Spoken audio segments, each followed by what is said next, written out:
Okay, so this is the last unit we're going to cover for this 9 weeks. It's about air pollution. So let's talk about breathing. This is one reason air pollution is so important. You breathe about 26,000 times a day, 16 to 18 breaths per minute. That's about 150 full bathtubs of air. And here's the scary thing. We breathe in over 1 billion small particles a day. More scary stuff. The average house collects about 2 pounds of dust a week. So what is pollution? Pollution is any substance that is found in amounts that are harmful or annoying. Pollution can be natural or man-made. We usually think about man-made pollution, but pollution can be natural too. Volcanoes, dust storms, forest fires are all natural causes of pollution. Here's a volcano from space. You can see huge swath. Volcanoes released all kinds of nasty stuff. Carbon dioxide and water vapor, but also ash. Breathing volcanic ash can cause a silicosis, a type of disease of your lungs. Also produces sulfur compounds. It produces all kinds of bad stuff.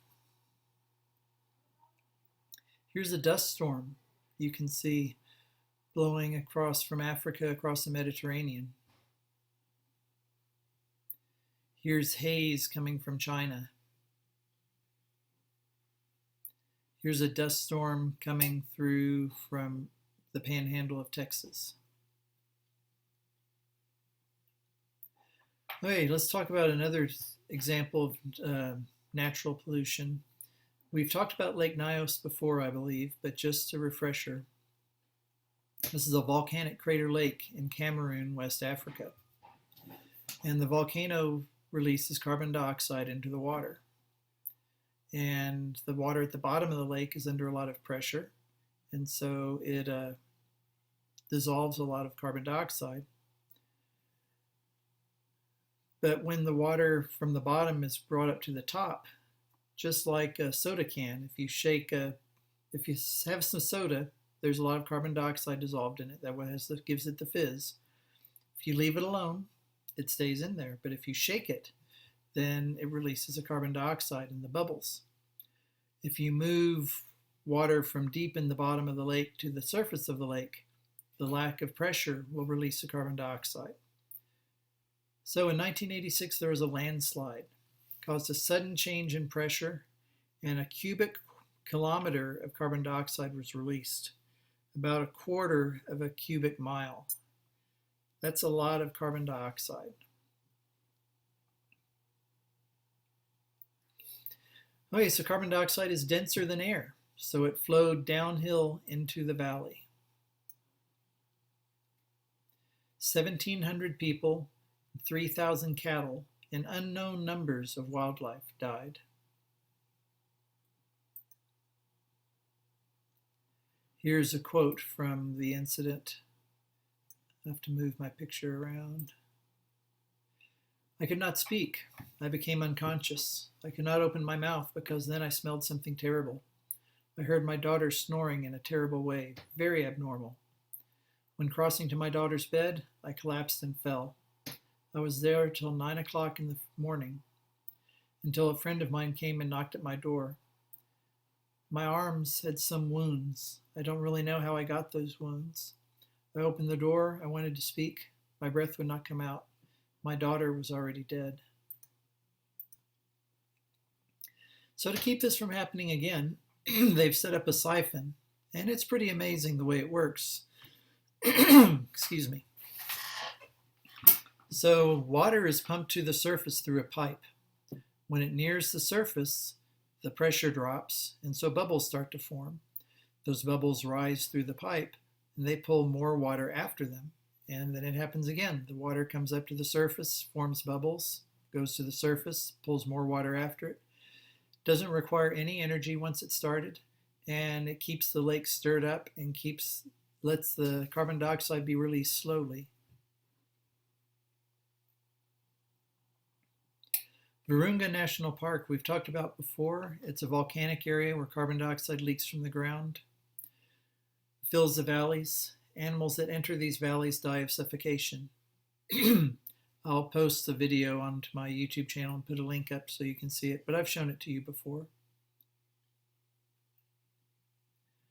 Okay, so there's several different causes of pollution. One is called attrition, wearing or grinding a substance by friction. Sanding, grinding, drilling, all of those things cause attrition. This is from when this particular one is a building demolition. This one is from 9/11, when those buildings fell down. They released amazing amounts of dust. That's attrition. Vaporization.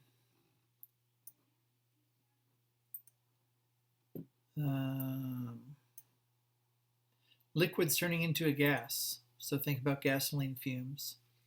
This very frightening video, I'm pretty sure these people survived if I remember right, is these people were huffing, inhaling fumes to get high in a car, and then someone lit a match, and the fumes they were inhaling were flammable. And you can see the whole room was filled with the vapor from these fumes, whatever they were.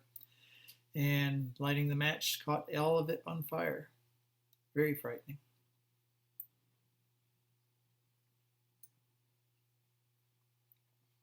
Combustion. Combustion is simply burning. And you're familiar with this. It's a chemical reaction where substances combine with oxygen and release light and heat. With complete combustion, the only products are carbon dioxide and water. Unless conditions are carefully controlled, though, you get pollution. You get all kinds of other things we'll talk about later in this lecture. You hardly ever have combustion where it's clean enough that you just get carbon dioxide and water. You get particles from smoke. You get all kinds of other things, sulfur compounds. Okay, so with the combustion of fossil fuels, you get nitrogen oxides. Nitrogen oxides produce ozone and photochemical smog. It converts to nitric acid, and that causes acid rain. Carbon monoxide. It's like carbon dioxide with one less oxygen. Hydrocarbons and particulates.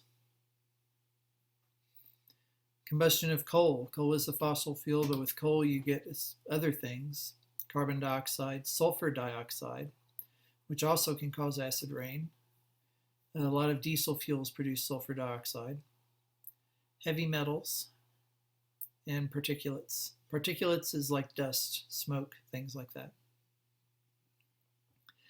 Okay, a lot of times we can burn things and not incredibly affect the atmosphere right around us because hot air rises. And normally heat rises and takes that stuff up higher into the atmosphere away from us. But occasionally we get something called a temperature inversion. Now with the temperature inversion, this doesn't happen.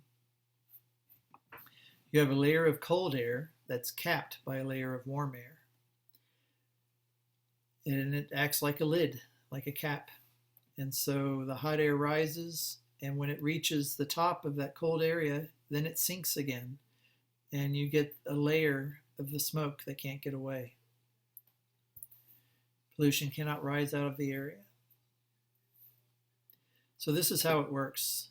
Hot air rises, but then it reaches a warm layer above it that's warmer than this. And so instead of rising through that, it sinks again. And here's a picture of a forest fire under a temperature inversion. You can see the smoke rises and then stops and just starts to fill in that valley.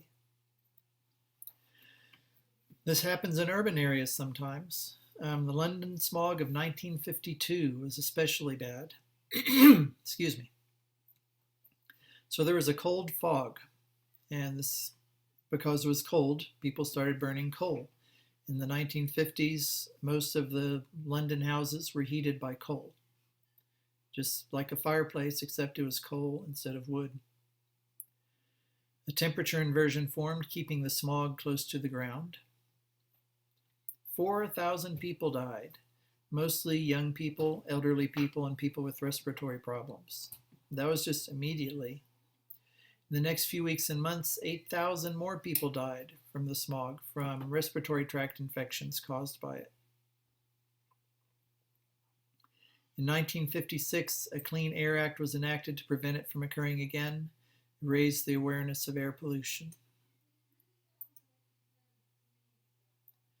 So concert halls were closed this time because the smog was so thick indoors that you could not see the performers. A lot of these pictures that you're seeing are in the daytime.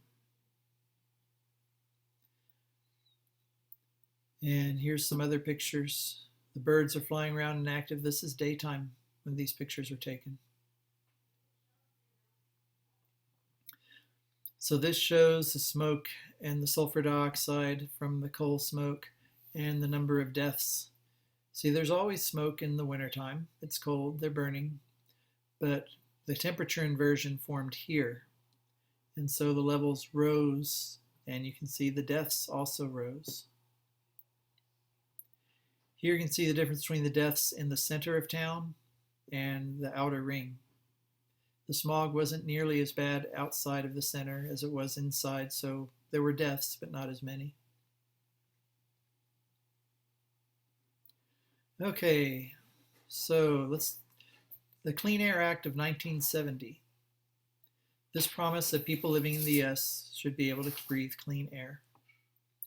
The EPA set national ambient air quality standards for pollutants that endanger public health and the environment. So standards for how much of this air pollution should be allowed to be in the air, and if it's over that, then you have to do something about it. So there's 6 major classes of air pollution: volatile organic compounds, nitrogen oxides, carbon oxides, particulate matter, sulfur dioxide, and lead. Volatile organic compounds. Volatile means it can evaporate at room temperature. Organic means it's got carbon in it. Gasoline is a volatile organic compound, and this shows you how the gas fumes can spread. The gasoline evaporates, it hugs the ground, and he lit a match over here, and you can see how scary that is. Don't start fires with gasoline, okay? Organic simply means it contains carbon. Volatile means they readily vaporize at room temperature. Volatile organic compounds react in the atmosphere to form ozone. We'll talk about that more soon. Some are natural. Not all volatile organic compounds are man-made. If you walk through a pine forest and you smell that pine scent, that's natural. That's a volatile organic compound. Smell of flowers is a volatile organic compound. Obviously, not all of them are as flammable as gasoline. But human sources of VOCs, they're released from the incomplete combustion from motor vehicles, industry, refineries, chemical manufacturers, dry cleaners, auto body shops. Cigarettes release them, gasoline, formaldehyde. It's a chemical that's released from a lot of furniture and carpets when they're new. The new car smell, that's mostly volatile organic compounds that are toxic. Everybody likes it because it's a new car, but it's actually not good for you. Pesticides are often volatile organic compounds. Paint, that paint smell. Glues, solvents, air fresheners, all of these are VOCs. The trouble with VOCs is they combine with nitrogen oxides to produce ozone, and this causes photochemical smog. This picture in the background, that's photochemical smog. And it's called photochemical because the VOCs and the nitrogen oxides don't react unless there's sunlight involved. And when they do, they produce ozone. It's often a problem in urban areas because of the number of vehicles. Ozone is simply O3. In the ozone layer, it's good. It blocks ultraviolet light. We want it there. But near the ground, it's hazardous. It causes lung damage, eye irritation, smog and haze, and it damages to plants and the ecosystem. So here you can see how this works. It's produced from burning, nitrogen oxides are produced from burning fossil fuels, and ozone concentrations will peak in the afternoons in the summer because it's produced by reactions with sunlight. So all the cars are driving around in the morning producing nitrogen oxides, and as it gets sunnier, they react with the sunlight and produce ozone, and so the ozone levels increase in the afternoon. As the sun goes down and people aren't driving as much, then it starts to decrease. Here's a map showing how the ozone can increase over cities with temperature. You can see in the evening it starts to fall off, and in the afternoon it gets very high.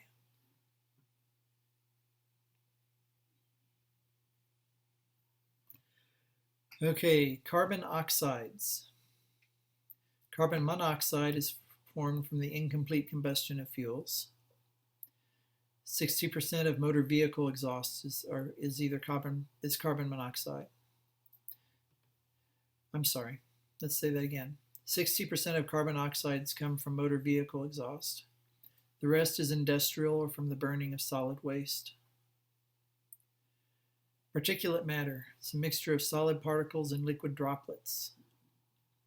Natural sources are things like sea salt, pollen, volcanic ash, windblown dust.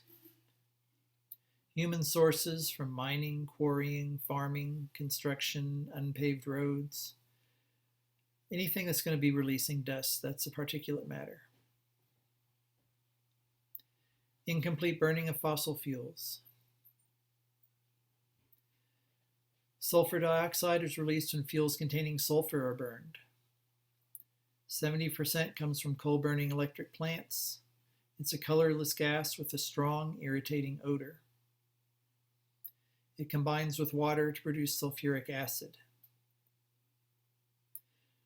From 1988 to 1997, sulfur dioxide levels dropped 39%. So we're improving things. Finally, lead. In the past, most of this came from car exhaust. They added lead to gasoline to help it to run better. It increased the octane. The Clean Air Act regulated the use of lead in fuels. Now, lead in fuels is restricted to 0.05 grams per gallon. From 1988 to 1997, levels of lead in the air decreased 67%. I can remember when I was a kid, there were two types of gasoline, regular and unleaded. And if you had an older car, you were supposed to use a regular. If you had a newer car, you were supposed to use unleaded. And all the pumps were labeled that.